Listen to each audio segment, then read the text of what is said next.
ইসরায়েলের দুই গালে জুতা মারো তালে তালে জুতা মারো তালে তালে ইহুদিদের দুই গালে দুনিয়ার মুসলিম এক হও লড়াই করো লড়াই কেন দুনিয়ার মুসলিম ফিলিস্তিনে হামলা কেন জাতিসংঘ জবাব চাই জাতিসংঘ জবাব চাই ফিলিস্তিনে হামলা কেন নারায়ে তাকবীর আল্লাহু আকবার আল্লাহু আকবার নারায়ে তাকবীর নারায়ে তাকবীর আল্লাহু আকবার দুনিয়ার মুসলিম এক হও লড়াই করো লড়াই করো দুনিয়ার মুসলিম নেতানিয়াহুর দুই গালে জুতা মারো এই বাজারে অবস্থিত যারা এখানে উপস্থিত হয়েছে, যারা উপস্থিত হতে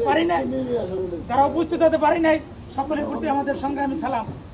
আমরা শুধুমাত্র এতটুকু বলতে চাই যে যে জাতিসংঘ আজকে ফিলিস্তিনে এত বড় হামলা, ইসরায়েলিরা গণহত্যা চালাইতেছে, যে জাতিসংঘের একটি ভূমিকা থাকা উচিত, সে জাতিসংঘ আজকে কোনো ভূমিকা নিচ্ছে না, বরঞ্চ তারা উস্কে দিচ্ছে এই গণহত্যাকে।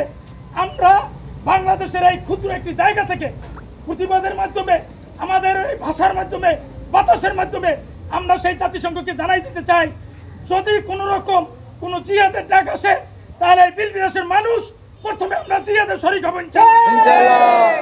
যদি ফিলিস্তিন রক্ষার্থে, যদি আলাস্কা আমাদের এই সেই কিবলা রক্ষার্থে, আমাদের প্রথম কিবলা রক্ষার্থে যদি আমাদেরকে শহীদ হতে হয়, আমাদেরকে যদি সেখানে যেতে হয়, সেখানে যদি আমাদেরকে রক্ত দিতে হয়, তাহলে আমরা সেখানে রক্ত দিতে প্রস্তুত আছি কিনা বলেন? ইনশাআল্লাহ।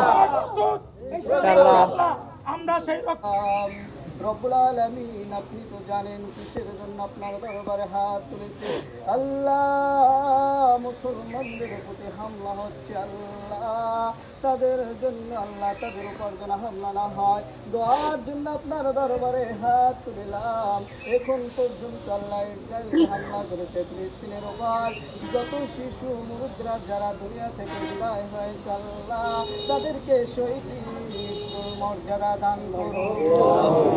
রব্বুল আলামিন, আপনার কাছে ফরিয়াদ আল্লাহ, যেমনি ভাবে ফিরাউনকে, নমরুদকে দুনিয়া থেকে আল্লাহ গজব দিয়ে আপনি দুনিয়া ত্যাগ করেছেন, তেমনি ভাবে ইসরায়েলের ইশারায় এই কাজ যারা করতেছেন তাদের হৃদয় থাকলে হৃদয়ত করেন, না থাকলে আপনি ওই নমরুদ ফিরাউনের মতো ধ্বংস করে দেন। আল্লাহ, খানা কাবা আপনি যেইভাবে আবাবিল পাখি দিয়ে রক্ষা করেছেন, মসজিদ আল আকসা আপনি আবাবিল পাখিকে আবার একবার হুকুম করে আল্লাহ আল্লাহ, আমাদের শুধু প্রার্থনা আছে, আল্লাহ আর কিছু নাই। আল্লাহ আমাদের দোয়া কবুল করেন, আল্লাহ কবুল